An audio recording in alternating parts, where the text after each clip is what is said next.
Ya, Ustaz. Assalamualaikum warahmatullahi wabarakatuh. Waalaikumsalam warahmatullahi wabarakatuh. Alhamdulillahi rabbil alamin. Wabihi nasta'in ala umurid dunya waddin. Wassalatu wassalamu ala ashrafil anbiya'i wal mursalin Sayyidina Muhammadin wa ala alihi wa sahbihi ajma'in. Amma ba'd. Hadratal muhtaramin, para asatid, para masyayikh al-a'izza di Bait Al-Quran yang saya hormati, para santri Bait Al-Quran. Alhamdulillahirabbil alamin, pada hari ini kita masih diberi kesempatan oleh Allah untuk melaksanakan salah satu rutinitas kita, yaitu kajian tafsir 2 mingguan.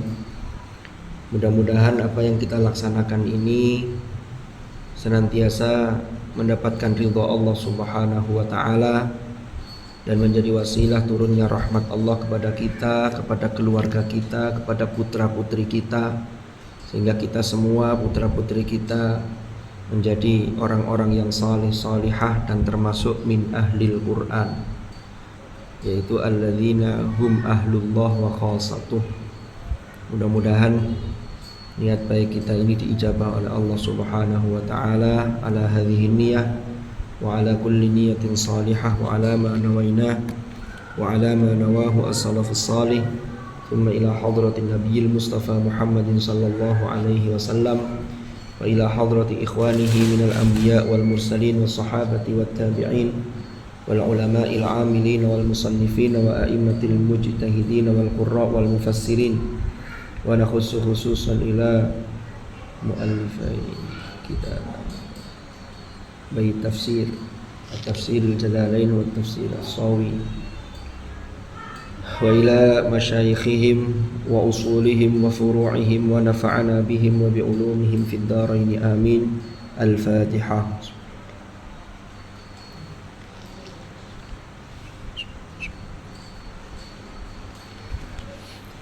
Baik, alhamdulillahirabbil alamin.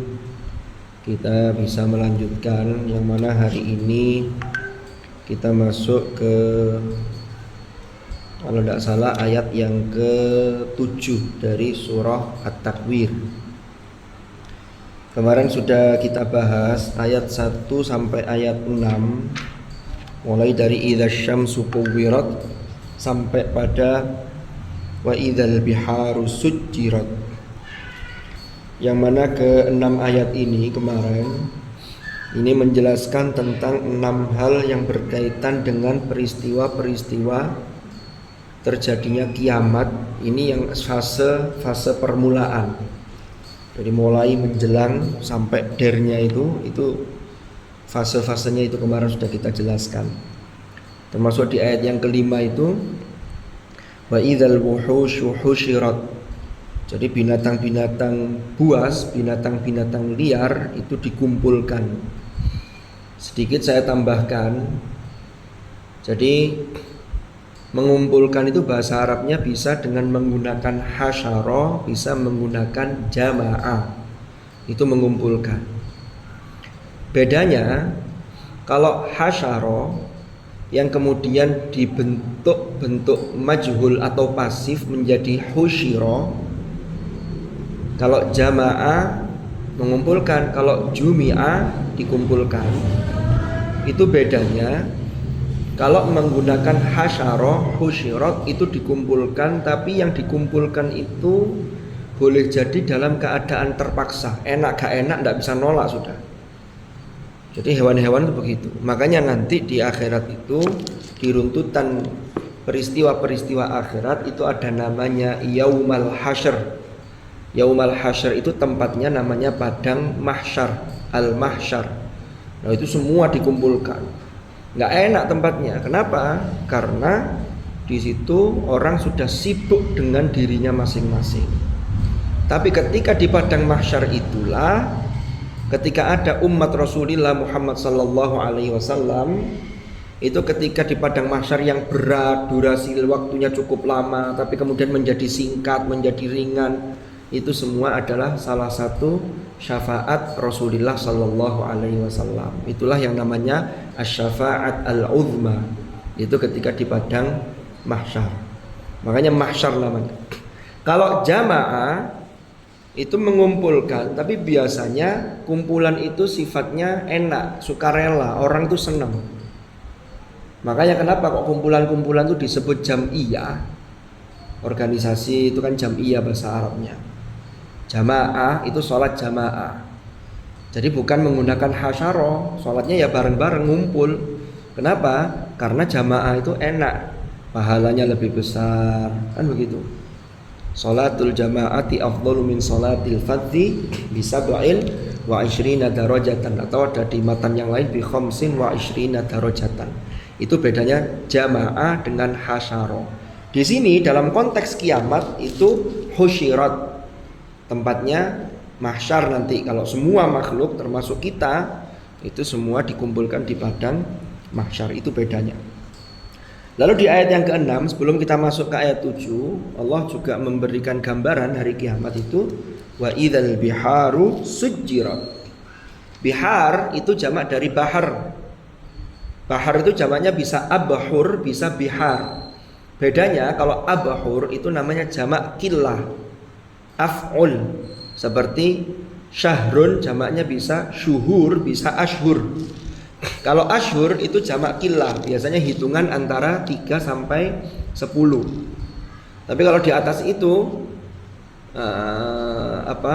menggunakan syuhur. Contohnya apa? Inna iddatash syuhuri indallahi 12 syahran. 12. Ya kan? Tapi kalau 3 bulan salasatu ashhur, kan menggunakan ashhur. Nah, ini bedanya. Sehingga kalau diterapkan dalam konteks bahar, maka bihar itu cakupannya lebih luas dan ini mencakup semua lautan tanpa terkecuali. Karena tidak menggunakan abhur, tapi ini semua lautan yang ada di alam dunia ini. Itu semuanya sujjirat. Jadi dipanaskan. Kan begitu. Ini gambaran hari kiamat. Lalu kita masuk ke ayat ke-7. Ayat ke-7 Allah Subhanahu wa taala berfirman, ini fase atau bagian kedua itu yaitu ayat ke-7 sampai ayat 14. Kan tadi 1 sampai 6, sekarang 7 sampai 14. Ini adalah menggambarkan ada 6 peristiwa yang terjadi ketika hari kebangkitan. Ya, hari kebangkitan. Yang pertama apa? Di ayat ke-7 Allah berfirman, wa idzan nufusu zuwijat. Nah ini, wa idzan nufusu zuwijat. Idza itu dalam bahasa Arab, sekali lagi saya ulangi, itu digunakan untuk sesuatu yang maknanya apabila, tapi itu akan terjadi dan pasti terjadi. Itu idza. Beda dengan lau. Kalau lau itu jika atau seandainya, maka ini tidak terjadi. Itu pengandaian, itu menggunakan lau. Tapi kalau idza itu terjadi. Wa idzan nufusu zuwijat. An-nufus ini maknanya secara literal, secara terjemahnya itu adalah apabila jiwa-jiwa dipertemukan, jiwa-jiwa dipasangkan. Karena zawaja yuzawwiju itu maknanya memasangkan atau menjodohkan, kan begitu. Sekarang kita kupas dari sisi lafadz dulu. An-nufus itu adalah bentuk plural atau bentuk jamak dari mufrad atau bentuk tunggal yang aslinya adalah an-nafas. Nafas itu jamaknya adalah bisa anfus, ya. Wa fi anfusikum afala tubsirun. Tapi bisa bentuknya nufus. Sama dengan bihar sama abhur tadi. Kalau menggunakan bentuk plural atau bentuk jamak nufus, ini cakupannya lebih luas sehingga di situ mengandung pengertian, mengandung makna. Ini semua jiwa. Yang namanya jiwa itu kan pokoknya sesuatu yang pernah merasakan kullu nafsin dha'iqatul maut. Nafas itu jiwa, yang jiwa itu Dulu sudah pernah kita bahas ketika membahas ayat wa nafsi wa ma sawaha. Mungkin panjenengan masih ingat. Yaitu dalam surah Asy-Syams. Ya. Allah ciptakan jasad manusia, kemudian ditiupkan wa nafakhtu fihi mir ruhi faqa'u lahu sajidin. Jadi ditiupkan ruh, maka kemudian di dalam tubuh kita ini ada jiwa. Jadi jiwa itu muncul dari perpaduan antara ruh dengan jasad. Jiwa. Atau ada yang mengatakan jiwa itu ya roh itu, karena dia sifatnya tidak bisa diindra. Ini tapi di dalam ini ada jiwa. Orang yang pernah merasakan menjadi jiwa, kullu nafsin dha'iqatul maut, pasti akan mengicipi yang namanya kematian. Jadi an-nufus ini jiwa-jiwa, ini bentuk jamak. Zuwijat itu akar katanya dari za wawu jim, kan gitu, zawaja, lalu berderivasi menjadi zawaja yuzawiju. Itu makna aslinya berpasangan. Mungkin panjenengan masih ingat yang bapak-bapak ketika dulu prosesi akdun nikah, dinikahkan oleh wali, orang tua dari istri kita, atau walinya kalau tidak ada orang tua. Itu kan biasanya kan dimulai begini, ankahtuka wa zawwajtuka. Ada angkaha, ada zawaja. Angkaha itu dari nakaha, zawaja itu dari za wawu jim. Kalau nakaha itu makna aslinya kebersatuan. Kalau zawaja, zaja itu maknanya adalah keberpasangan. Manusia itu disebut akdun nikah, karena yang diikat itu adalah kebersatuannya. Bersatu bukan hanya secara fisik, tapi jiwanya juga bersatu. Dan itu diikat di hadapan Allah yang disebut dengan wa akhadna minkum mitsaqan ghalidha. Ya. Dengan mitsaqan ghalidha. Di dalam Al-Qur'an mitsaqan ghalidha itu hanya disebut 3 kali.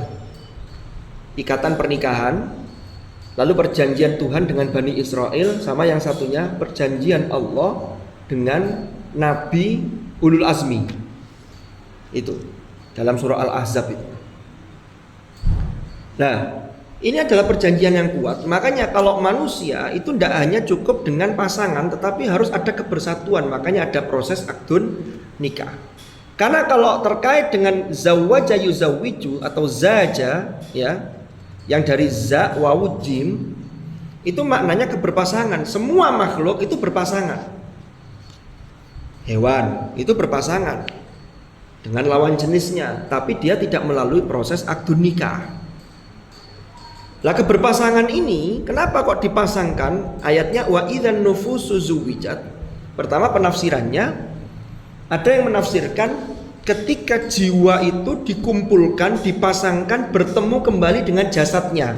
Itu penafsiran yang mengatakan, ada penafsiran yang mengatakan ketika menafsirkan ayat ini wa idzan nufusu zuwijat. Kan orang itu kalau meninggal, ruhnya kan terpisah dari jasadnya. Ya, jiwanya terpisah. Lalu kemudian ketika nanti di hari akhir itu dipasangkan ketemu kembali. Sehingga jasad-jasad itu kemudian dibangkitkan lagi karena ketemu dengan jiwanya. Ini penafsiran terkait wa idzan nufusu zuwijat. Ada yang menafsirkan lain, zuwijat itu maknanya diberpasangkan atau dijadikan berpasangan. Maksudnya apa? Jiwa-jiwa orang itu kan kalau meninggal, ruhnya itu kan tidak meninggal. Yang disebut mati itu ya jasadnya ini, jasadnya mati karena tidak hidup, tidak bisa bergerak dan lain sebagainya. Tapi ruhnya ini kan kembali. Lah nanti arwah-arwah itu, jiwa-jiwa itu akan dikumpulkan sesuai dengan kecenderungannya masing-masing. Ya, contoh, kalau ada orang yang amaliyahnya adalah amaliyah penduduk neraka, hobinya itu melakukan dosa, naudzubillah, maka nanti jiwa-jiwa itu ngumpulnya, ketemunya, kecenderungannya itu kumpulnya dengan orang-orang yang maksiat. Orang-orang solih itu jiwanya akan ngumpul dengan orang-orang solih.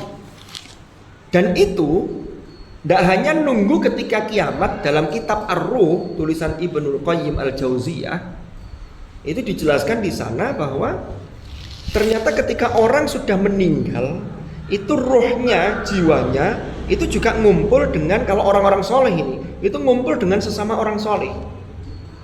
Tapi kalau orang yang tolih, yang tidak soleh, yang maksiat, yang fasik, banyak melakukan dosa, apalagi dosa besar, itu tidak sempat. Mau nyantai-nyantai itu tidak sempat. Karena yang terjadi apa? Yang terjadi adalah mereka sudah gopoh. Apa gopoh itu ya? Sudah sibuk dengan merasakan siksa. Siksa kubur di alam barzakh itu, wa min waraihim barzakhun ila yaumi yub'atsun. Kan orang itu kalau meninggal kan terpisah antara jiwa dan raganya.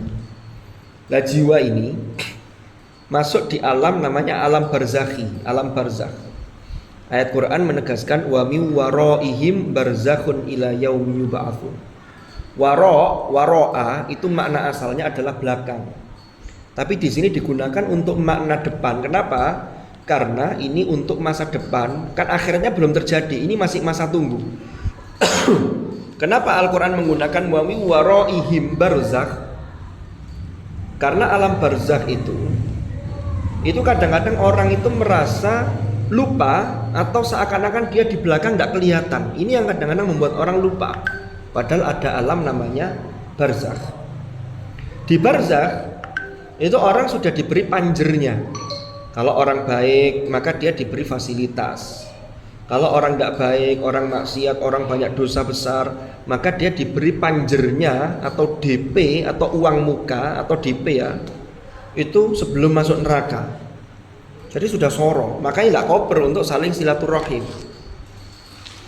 Jadi nanti itu yaitu wa idzan nufusu zuwijat. Orang yang durhaka ketemu dengan orang durhaka, orang yang taat bertemu dengan orang yang taat. Jadi jiwanya ini saling bertemu, saling menyapa dan seterusnya. Inilah makna atau penafsiran dari wa idzan nufusu zuwijat. Sekarang kita lanjutkan. Lalu ada apa lagi terkait dengan peristiwa-peristiwa yang terjadi pada saat hari kebangkitan? Wa idzal mau'udatu su'ilat, ayat 8 disambung dengan ayat 9 bi ayyi dzambin qutilat. Wa idzal mau'udatu su'ilat, apabila bayi-bayi perempuan yang dikubur hidup-hidup itu ditanyai, bi ayyi dzambin qutilat, karena dosa apakah ia dibunuh. Apa yang dimaksud al-mau'udah? Jadi begini, ini tidak lepas dari tradisi orang Arab yang ternyata sampai hari ini itu prakteknya masih ada, tetapi boleh jadi hanya teknisnya yang berbeda. Nah, sekarang kita lihat, kita sorot ayat ini. Mau'udah itu namanya isim maf'ul, yaitu objek. Dia yang dikubur hidup-hidup. Itu dari wa'ada, wawu, hamzah, dan dal. Makna aslinya dari ada itu yang maknanya adalah menindih anak dengan tanah, dikubur, diuruk itu loh. Jadi dulu orang-orang Arab jahiliyah, beberapa suku di sana itu punya kebiasaan begini. Kalau lahir anak perempuan, di dalam juz 14 itu digambarkan dhalla wajhuhu muswaddan wa huwa kadhim. Kalau dia mendengar berita bahwa yang lahir itu anaknya itu perempuan, ini wajahnya ini memerah hitam, itu karena marah. Tidak senang punya anak perempuan. Kenapa kok mereka tidak suka dengan anak perempuan? Ini karena faktor terkait dengan sosiologis di kalangan mereka. Yang pertama, orang-orang Arab jahiliyah itu kan mereka ini antara satu kabilah dengan kabilah yang lain, apalagi suku-suku yang nomaden yang tidak menetap, itu melakukan peperangan untuk merebut tanah kekuasaan di situ, untuk merebut tanah kekuasaan yang bisa dikuasai. Maka ketika yang lahir itu adalah anak perempuan, maka pertama mereka menganggap perempuan itu lemah. Karena bagi masyarakat jahiliyah, perempuan itu dianggap nilainya itu separuh manusia, separuh dari orang laki-laki. Makanya dari masa jahiliyah itu perempuan itu bisa diperjualbelikan seperti barang dan bisa ditukar. Jadi kalau ada orang punya istri, dia tukar dengan temannya, saling tukar istrinya, itu jahiliyah biasa begitu. Jadi pertama, mereka memandang perempuan itu punya nilai separuh, makanya mereka ini lemah dan tidak bisa diajak untuk ikut perang. Tidak bisa diajak perang. Ini yang pertama. Lalu yang kedua, kalau di suku mereka itu ada perempuan, yang nanti perempuan itu akan menikah seumpama dapat orang dari kabilah yang lain, maka dia ini lemah sehingga kabilahnya semakin lama semakin melemah. Kenapa? Karena nisbat atau penyandaran nama kabilah itu didasarkan pada patriarki, yaitu dari jalur laki-laki. Ini tradisi Arab begitu. Sehingga perempuan dianggap lemah. Dan dianggap, wah ini nanti lama-lama kabilah ini jadi lemah. Yang ketiga, ada anggapan termasuk dari orang-orang Arab jahiliyah ketika itu, iki nek wedok iki gak tangguh mbok nyambut gawe ini ya opo. Karena pada zaman itu ini memang perempuan ini di wilayah untuk pekerjaan ini sangat tertutup sekali dan tidak bisa mendapatkan apa-apa. Maka kalau banyakkan yang perempuannya, laki-laki nanti penghasilan yang diperoleh dalam satu kabilah atau dalam satu keluarga itu akan menjadi sedikit karena gara-gara perempuan. Yang keempat, ada anggapan begini. Jadi kalau orang Arab jahiliyah itu punya anak perempuan, punya anak perempuan, kok tidak punya keturunan laki-laki, itu dicela dan dianggap mereka terputus garis keturunannya. Ini pernah dialami oleh Nabiullah Muhammad Sallallahu Alaihi Wasallam ketika putra beliau itu yang laki-laki itu masih kecil wafat. Ya, Al-Qasim, Ibrahim, ini kan wafat ketika masih kecil. Sehingga Nabi itu diolok-olok oleh orang-orang musyrikin ketika itu bahwa Nabi itu disebut dengan abtar, terputus keturunannya. Karena tidak punya anak laki-laki. Sehingga kalau orang punya anak hanya perempuan, tidak punya anak laki-laki, itu dianggap alah kamu kak lanang temenan ndak jantan punya anak kok hanya perempuan. Ini yang terjadi dalam tradisi jahiliyah. Sehingga yang terjadi apa? Ketika lahir anak perempuan, maka dikubur hidup-hidup. Pilihannya bisa dengan dua model. Ini wawasan saja nih, wawasan kisah historis sosiologis. Model pertama, ketika lahir anak laki-laki itu, ternyata si suami itu sudah menyiapkan lubang galian tanah. Jadi ketika melahirkan di dalam situ, jadi melahirkan dalam situ. Kalau anaknya laki-laki maka dia bangga, dia senang anaknya diambil. Tapi kalau lahirnya perempuan langsung ditinggal di situ, hanya ibunya yang naik, dia langsung ditimbun dengan tanah. Ini namanya dikubur secara hidup-hidup. Atau yang kedua, kalau sudah ada yang terlanjur agak dewasa, ya masih anak-anak lah, masih usia di bawah 5 tahun, perempuan, karena mereka ini menanggung malu, diolok-olok terus sama suku lain, sama orang-orang lain, keluarga lain, gara-gara anak perempuan. Biasanya itu mereka menipu anaknya itu dengan cara apa? Mereka itu diberi baju yang bagus, dihias, lalu dia bilang, ayo ke rumah paman, Padahal ternyata sudah disiapkan lubang, yang lubang itu kemudian anaknya yang sudah siap, sudah cantik tadi itu dimasukkan ke dalam galian tanah, kemudian ditimbun dari atas padahal dalam kondisi dia hidup. Ayat Quran itu mengatakan wa idzal mau'udatu su'ilat. Yang menarik begini, para santri bait Al-Qur'an rahimakumullah. Kalau umpama terjadi sesuatu ya, terjadi pembunuhan, maka orang yang sudah terbunuh, kalau kita manusia, ya kita sama-sama makhluk, maka yang ditanya itu yang melakukan. Kenapa kamu kok membunuh ini? Kenapa kok begini? Diselidiki. Ada penyelidikan, ada penyidikan. Nah ini tidak tanggung-tanggung. Allah Subhanahu wa ta'ala itu tanya kepada anak-anak yang sudah meninggal gara-gara dikubur hidup-hidup ini. Lalu ditanya bi ayyi dzambin qutilat. Ini mengandung dua pelajaran atau dua hikmah yang luar biasa. Yang pertama, ini menggambarkan betapa anak yang sudah meninggal padahal dia masih bayi dan dikubur hidup-hidup atau masih kecil, itu sangat mudah bagi Allah untuk mengorek informasi kamu itu punya dosa apa kok sampai dibunuh sama orang tua. Semua akal sehat pasti akan menjawab anak itu tidak punya dosa, yang dosa ya mesti orang tuanya.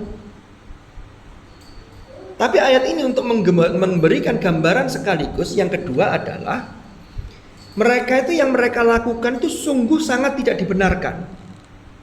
Sehingga Tuhan tidak mau bertanya kepada mereka orang-orang jahiliyah yang melakukan hal ini. Aku gak takok, mending areke sing ditakoki kan begitu. Wa idzal mau'udatu su'ilat bi ayyi dzambin qutilat. Jadi artinya apa? Ini adalah satu isyarat bahwa pembunuhan yang dilakukan oleh orang-orang Arab jahiliyah dalam konteks wa'dul banat, yaitu mengubur anak perempuan itu hidup-hidup yang masih kecil tadi, ini adalah sesuatu yang dilarang dan itu adalah perbuatan kejahatan yang besar. Sehingga Allah tidak nanya ke mereka, ini saking besarnya kejahatan mereka, terus jelas ini kejahatan. Memang tidak semua kabilah yang memiliki kebiasaan ini. Ya, di antaranya kalau kita lihat dalam sejarah itu ada Bani Qabilah Rabi'ah, ada Kindah. Lalu sebagian Bani Tamim ini yang punya tradisi wa'dul banat. Ya. Bagaimana kalau kita tarik pada masa sekarang? Apakah masih ada orang yang mengubur anaknya hidup-hidup? Kalau dulu orang jahiliyah itu hanya anak perempuan. Kalau sekarang tidak peduli laki-laki, tidak peduli perempuan. Itu terjadi yang namanya aborsi ilegal. Ilegal itu maksudnya apa? Aborsi yang tidak berdasarkan alasan medis yang bisa dibenarkan oleh medis dan syariat. Itu beda lagi kasusnya. Kita ambil contoh. Betapa banyak orang-orang zaman sekarang, termasuk para generasi muda, na'udzubillah wal iyadzubillah, itu gara-gara terjadi pelanggaran berat sehingga terjadi yang namanya zina, lalu kemudian dia hamil, lalu kemudian dia biasanya kalau sudah begini ini sudah berusaha untuk digugurkan. Tapi semakin berusaha untuk digugurkan itu biasanya bayi itu atau janin yang ada dalam kandungan tidak gugur-gugur, kuat ya. Nah ini termasuk dosa besar. Makanya di Islam itu aborsi itu jelas ini merupakan dosa besar. Sebenarnya sebelum aborsi itu melakukan zinanya itu dosa besar. Nah di dunia barat ini banyak tuntutan untuk melegalkan aborsi. Ada di beberapa negara itu yang sudah undang-undang aborsi itu legal. Ya karena mereka ini menggunakan hukum terkait dengan pergaulan bebas. Sehingga kalau mereka pergaulan bebas, maka aborsi itu diakomodir dalam sebuah undang-undang. Ini berbeda dengan di Islam, maka aborsi ini tidak perlu. Kenapa? Karena dia jelas zinanya sudah terlarang. Bagaimana kalau aborsi tapi tanpa didahului zina? Umpama ada orang tua yang dia merasa nggak bisa membiayai anaknya, itu juga tidak boleh, itu dosa. Makanya ayat Al-Quran itu mengingatkan wala taqtulu auladakum min imlaq. Satunya wala taqtulu auladakum khasyata imlaq. Itu biasanya terkait dengan kekhawatiran seseorang. Jadi kekhawatiran seseorang itu ketika punya anak, umpama punya anak 3, kehidupannya pas-pasan, tiba-tiba tidak direncana lalu hamil lagi di anak yang keempat, maka ini sudah kadang-kadang mikir lagi opo iki, untuk keluarga segini aja kita sudah pas-pasan tidak cukup, lah nanti kalau nambah lagi gimana? Itu berarti menggunakan ayatnya adalah wala taqtulu auladakum khasyata imlaq, karena ada kekhawatiran, khawatir miskin tidak bisa memenuhi kebutuhan hidup sehari-hari itu. Maka janji Allah, nahnu narzuquhum wa iyyakum, kami yang menjamin rezeki mereka dan juga kalian. Beda dengan kalau kondisinya sudah melarat, tadi masih cukup 3, kalau 4 jangan-jangan tidak cukup. Tapi kalau kondisi sudah melarat 3 gue gak cukup bisa. Lalu dia berencana mengaborsi atau membunuh anaknya, itu juga tidak boleh. Wala taqtulu auladakum min imlaq, minnya itu sababiyah. Jadi disebabkan karena kekurangan, karena kemiskinan, itu juga tidak boleh membunuh anak. Jadi ini praktek-praktek ketika kalau dulu wa'dil banat, kalau sekarang ini ya termasuk dalam konteks aborsi. Na'udzubillah tsumma na'udzubillah. Ini jauh, kadang-kadang itu kalau yang terjadi kehamilan di luar nikah, itu prosesnya itu jauh lebih kejam dibanding dengan wa'dul banat pada masa jahiliyah. Itu nanti akan dimintai pertanggungjawaban. Bayi-bayi yang dibuang di pinggir jalan, diwadahi kardus, itu ditanya wa idzal mau'udatu su'ilat bi ayyi dzambin qutilat, kamu dosa apa? Warai gak ropopo. Gara-gara 2 orang yang menjadi orang tuanya ini yang berbuat dosa sehingga anaknya ikut menanggung resiko. Ini naudzubillah, ini bahaya sekali. Jadi ayat ini kalau kita kontekstualisasikan bisa mengarah ke sana. Nah ini nanti terjadi di hari akhir nanti, di hari kebangkitan.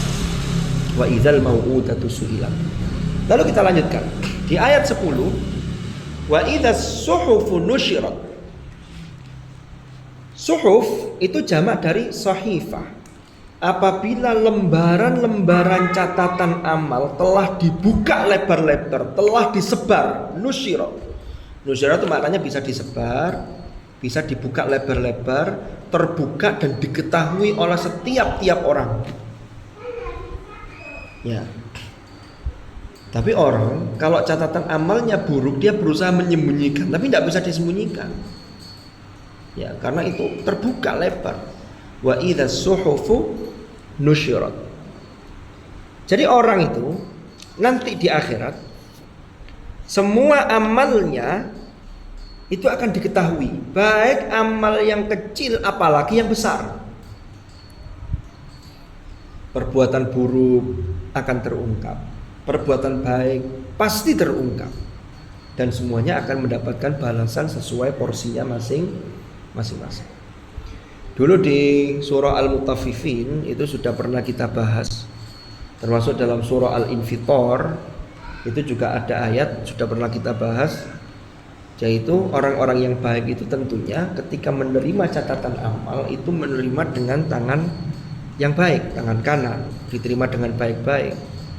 Tapi kalau orang tidak baik itu diterima dengan tangan kiri, apalagi tangan kirinya itu berada di punggung. Itulah namanya wara'a dhahri. Itu ada dalam surah Al-Insyiqaq juga, idzas sama'u insyaqqat. Dulu pernah kita bahas. Jadi ini semuanya diketahui. Ini sesuai dengan masing-masing orang dan tidak mungkin akan tertukar satu sama lain. Maka jangan sampai kita ini melakukan amal buruknya itu lebih banyak, naudzubillah. Karena catatan itu pasti tidak akan tertinggal sedikit pun. Dulu pernah kita bahas, termasuk di ayat yang lain ada penegasan iqra kitabak kafa bi nafsikal yauma 'alaika hasiba. Bacalah catatan amalmu, kafa bi nafsikal yauma 'alaika hasiba. Di situ orang pasti tinggal menyesal. Yang terima catatan baik saja itu bisa menyesal, apalagi terima catatan yang tidak baik. Sama kayak mama ada mahasiswa Ketika kuliah dia terlalu nyantai. Akhirnya lulus, dia lulus. Lalu dilihat transkrip nilainya, IPK-nya 2, sekian. Itu kalau sudah diketahui IPK-nya 2, sekian, itu biasanya dia mengalami yang namanya penyesalan. Waduh, kenapa saya dulu tidak serius, kok IPK saya segini. Yang IPK-nya 3,5 saja itu kadang menyesal, kenapa kok saya tidak lebih serius, sehingga IPK-nya bisa 4,00. Yang 4,00 itu menyesalnya beda lagi. Saya ini IPK-nya 4,0, tapi kenapa penguasaan saya terhadap materi-materi dalam perkuliahan ini kok masih setengah-setengah. Nah, ini nyesal juga. Maka disitulah kemudian ada motivasi. Ya kalau masih di dunia masih bisa, tapi kalau nanti di akhirat sudah nerima catatannya itu, tidak bisa balik. Tidak bisa. Sekarang S1 nilainya tidak bagus, nanti bisa bertekad saya di S2 harus lebih bagus. Lalu di S2 diperbaiki. Nah itu nanti bisa mengangkat. Tapi kalau di akhirat tiba-tiba nilainya ini, catatannya ini, selesai. Rugi kan begitu. Nah kita lanjutkan. Wa idzas samaa'u kushitat. Kita masuk ke ayat ke-11. Wa idzas samaa'u kushitat. Yang terjemah mananya adalah apabila langit dilenyapkan. Kasyato yang kemudian dibentuk pasif menjadi kushitot, karena as-sama itu dihukumi mu'annas. Itu makna aslinya secara bahasa itu menguliti binatang. Apa bahasa Jawanya itu ya? Boleng itu ya. Jadi kalau panjenengan pirsa tahu ketika hari raya Idul Adha, habis menyembelih sapi atau menyembelih kambing, itu diboleng, di kulitnya itu dikuliti, dikupas. Jadi Allah menggambarkan wa idzas samaa'u kushitat, itu dikupas. Namanya langit itu dikupas, ini keadaan ini setelah langit itu terpecah dan terbelah. Itu dikupas, dikuliti, lalu ditumpuk-tumpuk, dilipat. Makanya di ayat yang lain dalam surah Al-Anbiya ayat 104 Allah berfirman, yauma natwis samaa'a katayyi sijilli lil kutub. Al-ayat. Pada hari kami lipat langit bagaikan melipat lembaran buku-buku. Nah coba, katayyi sijilli lil kutub. Jadi langit kan lapisan, ada lapisan-lapisannya. Ini semua lapisan itu dilipat seperti ngelipat lembaran-lembaran buku, Masya Allah. Jadi sudah luar biasa. Kalau itu ya jelas lenyap, karena itu ya dilenyapkan. Tapi dengan cara dilipat tadi itu, seperti orang nguliti kulit binatang tadi itu, boleng tadi itu. Mari dikuliti, ditekuk, dilipat koyok ngelempit lembaran-lembaran buku itu. Atau ada pemahaman kushitot itu maknanya dicabut dengan keras. Ini tinggal nanti saling melengkapi pemahaman dari sisi bahasa ini. Ini gambaran ketika hari kiamat. Wa idzas samaa'u kushitat. Wa idzal jahimu su'irat, di ayat ke-12. Apabila neraka jahim itu dinyalakan atau dikobarkan, bukan dikorbankan ya, dikobarkan. Apabila neraka jahim itu dinyalakan, dikobarkan. Jahim itu terdiri dari akar kata jim, ha, mim. Al-jaham. Al-jaham itu maknanya secara bahasa aslinya, secara bahasa ya, sebelum ini nanti menjadi nama satu neraka, wa idzal jahim. Jaham itu makna asalnya adalah gambaran bagi seperti singa atau macan yang dia mengintai musuhnya. Itu kalau singa atau macan mengintai musuhnya, itu tidak akan lepas dari mangsa yang akan diintainya. Mangsa yang akan dimakan itu diintai itu tidak lepas. Dilihat terus sampai ketika lengah dia akan diterkam. Neraka jahim itu sudah tahu mana yang akan jadi mangsanya dia, yang menjadi penduduk di dalam neraka jahim itu. Itu. Maka dia sudah mengintai. Karena apa? Karena bahan bakarnya kan tadi disebutkan su'irat itu dinyalakan atau dikobarkan Dia bisa nyala semakin besar kobaran apinya itu karena adanya bahan bakar yang luar biasa. Siapa bahan bakarnya? Waquduha adalah an-nas wal hijarah. Ini dalam surah At-Tahrim. Jadi bahan bakarnya neraka itu adalah manusia dan juga hijarah. Batu-batu kerikil, bebatuan itu menjadi bahan bakarnya neraka. Tapi bahan bakar yang paling dominan yang bisa membesarkan api neraka jahim itu adalah manusia. Gambarannya begini, kalau kita analogikan nih, manusia itu melakukan dosa. Dosa itu diibaratkan seperti sesuatu yang panas, karena dosa itu akan menutupi dan dia akan menjadikan jiwa itu panas. Panas itu ya akhirnya gampang sumpek. Orang itu kalau banyak dosa itu mikir sesuatu itu tidak bisa jernih. Ya. Sehingga dosa itu digambarkan sesuatu yang panas yang nanti akan berdampak. Kalau semakin banyak dosa yang dilakukan oleh manusia, maka kobaran api ketika dia menjadi bahan bakar api itu, ini kualitasnya semakin bagus dalam konteks kualitas yang negatif. Karena kualitas sebagai bahan bakarnya neraka. Makanya orang-orang yang melakukan dosa besar, Masya Allah, itu bahan bakar yang sangat luar biasa. Itu neraka jahim sudah mengintai. Oh ini masuk sini, ini tambah besar ini nanti. Apinya tambah besar, tambah besar kan begitu. Maka dikatakan wa idzal jahimu su'irat. Wa idzal jannatu uzlifat. Apabila surga didekatkan.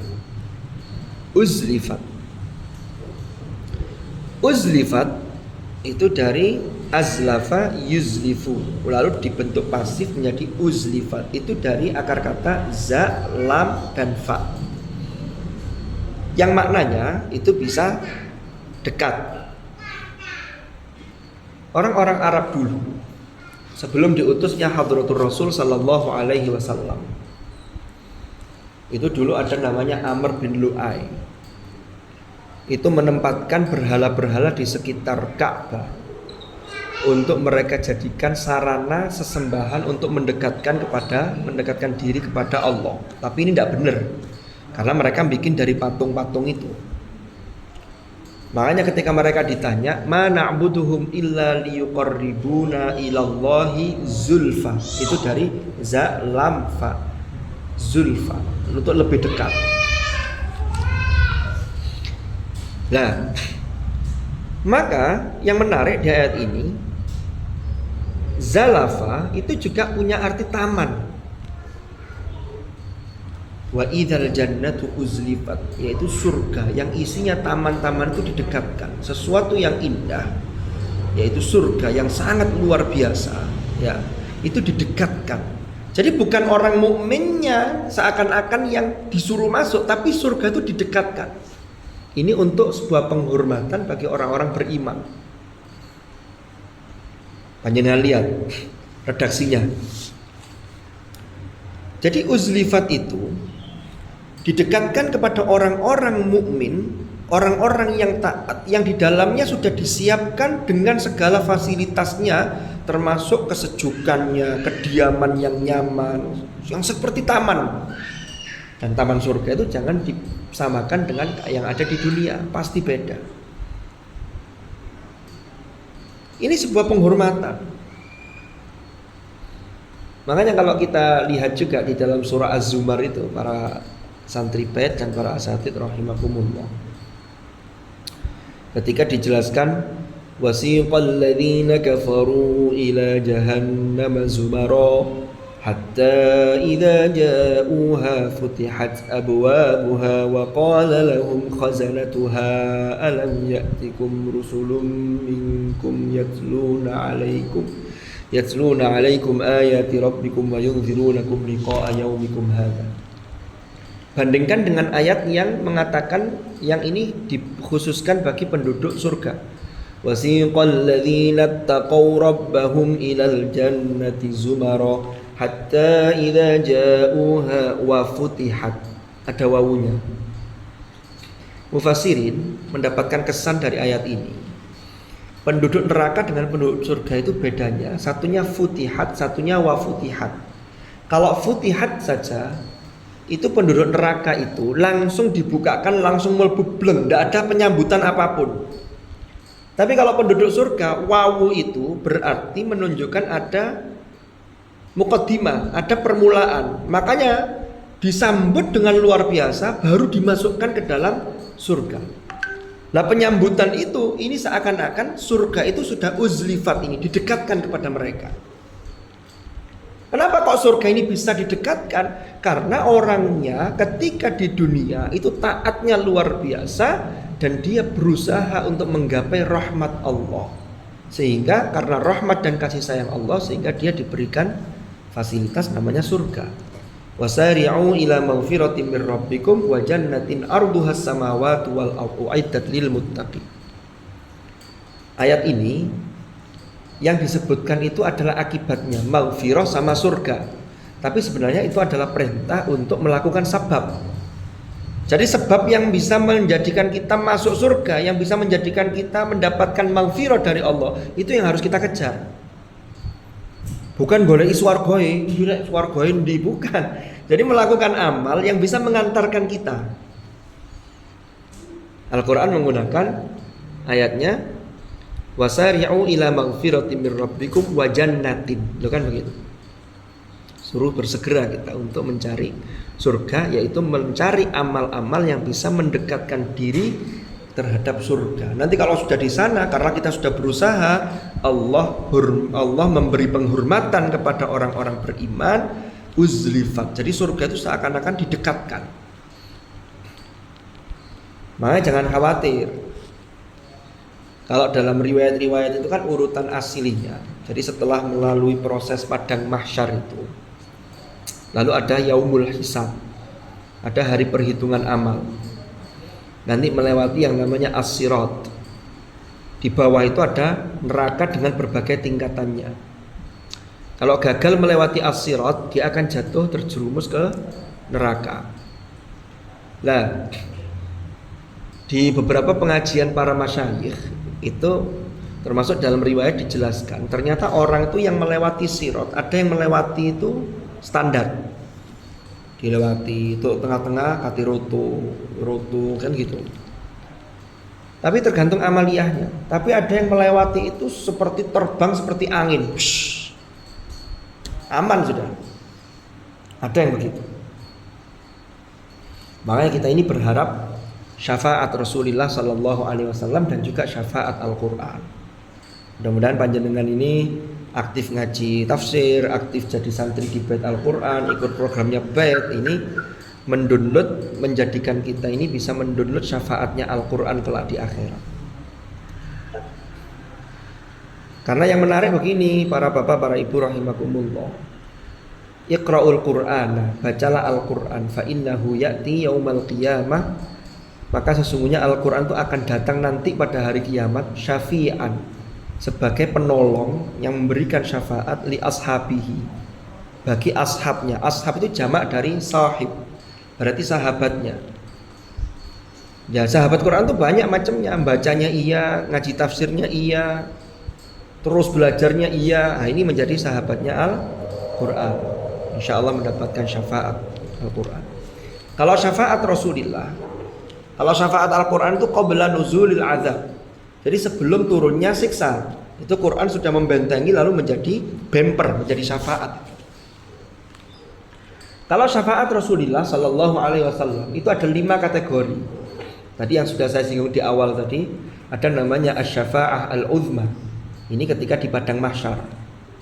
Lalu ada bentuk syafaat yang kedua, ada orang-orang yang sudah masuk daftar penduduk neraka, mendapatkan syafaat Rasulullah dihapus, tidak jadi penduduk neraka. Lalu yang ketiga, ada orang yang sudah kadung disiksa di neraka, lalu dapat syafaat Rasulullah, maka dia dientas dari neraka. Yang keempat, bentuknya syafaat itu bisa orang yang masuk surga tanpa hisab. Dan yang kelima, bentuk syafaat Rasulullah boleh jadi orang yang sudah masuk surga tapi surganya kelas biasa, dia bisa naik level, bisa naik kelas VVIP karena mendapatkan syafaat Rasulullah sallallahu alaihi wasallam. Nah, ini jenis-jenis syafaat.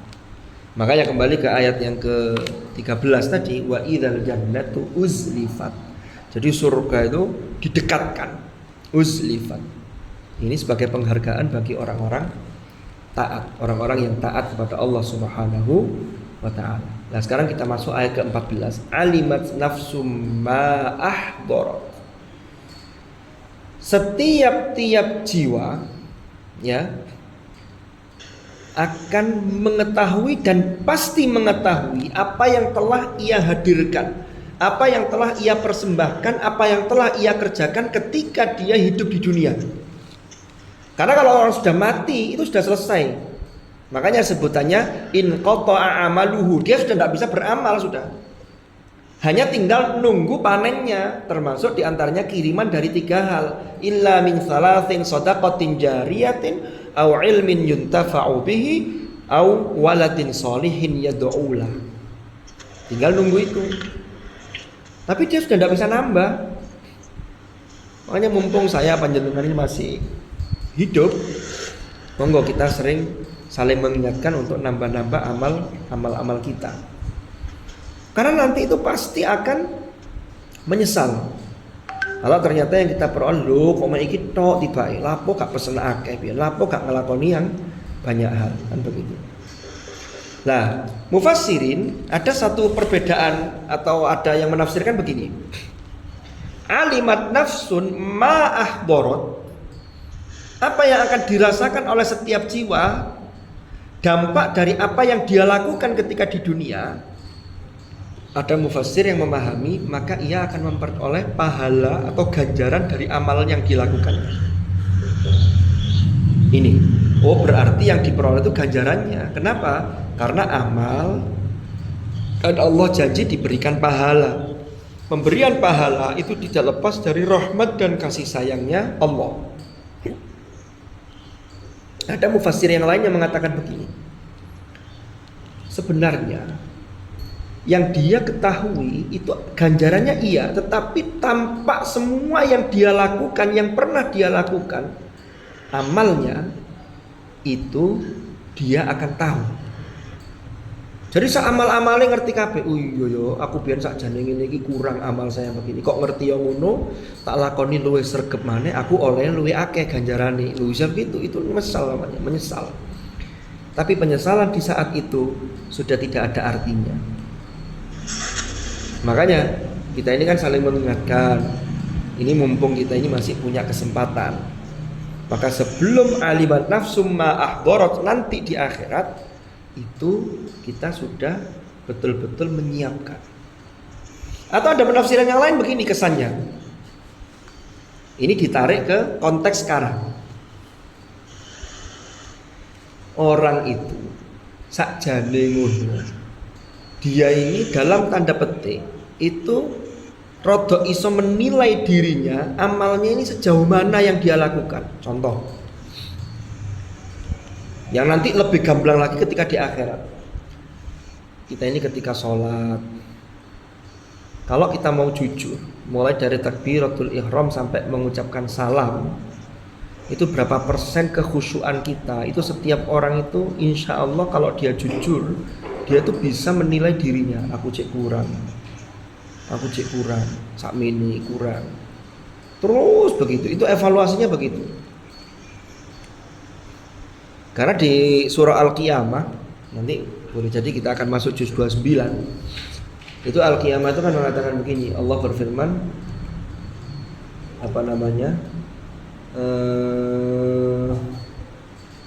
itu loh, manusia itu balil insanu ala nafsihi basirah walau alqa ma'azirah. Bahkan manusia itu terhadap dirinya itu dia tuh paling tahu, basirah. Walau alqa ma'azirah, walaupun dia ini mengemukakan alasan-alasan yang banyak. Ada orang salah, itu dia tahu kok kalau salah itu. Contoh, ada orang melanggar peraturan lalu lintas.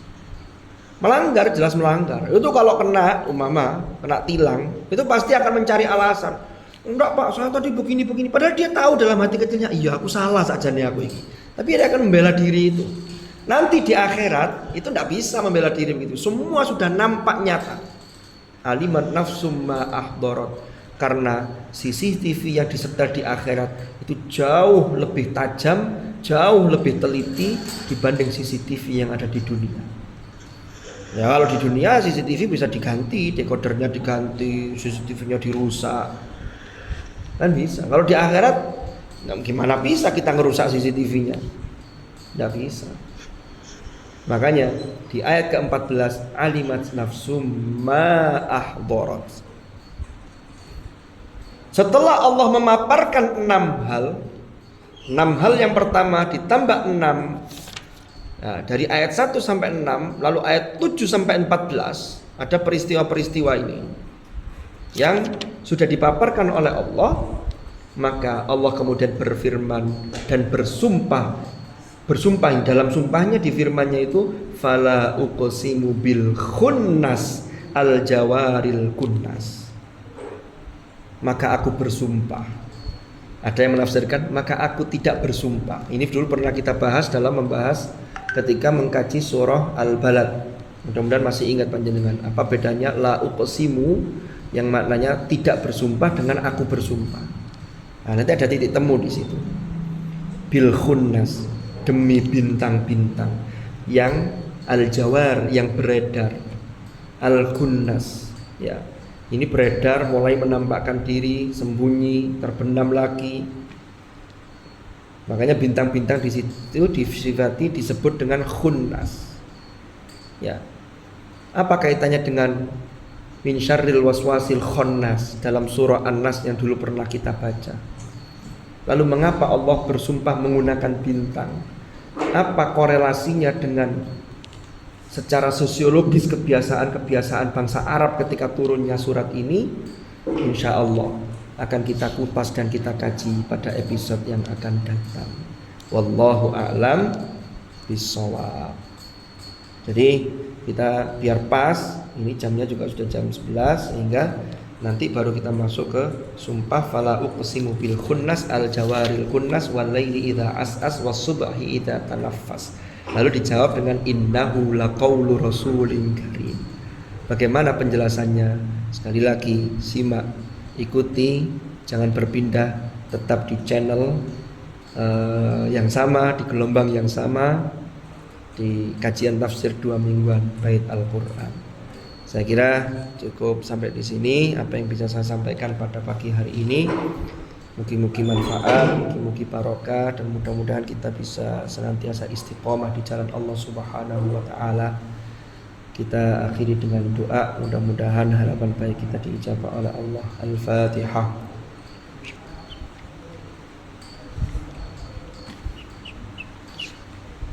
Bismillahirrahmanirrahim. Allahumma anfa'na ma 'allamtana wa 'allimna ma yanfa'una warzuqna 'ilman nafi'a. Wa sallallahu ala sayyidina Muhammad walhamdulillahi rabbil alamin.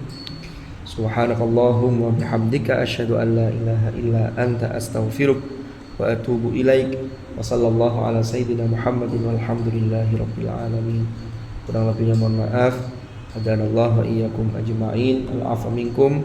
Assalamualaikum warahmatullahi wabarakatuh.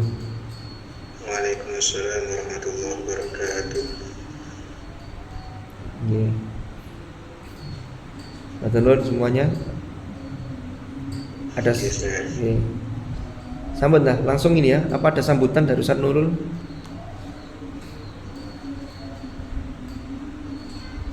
Sepertinya enggak ada lagi. Nggih. Nggih, matur nuwun sedaya.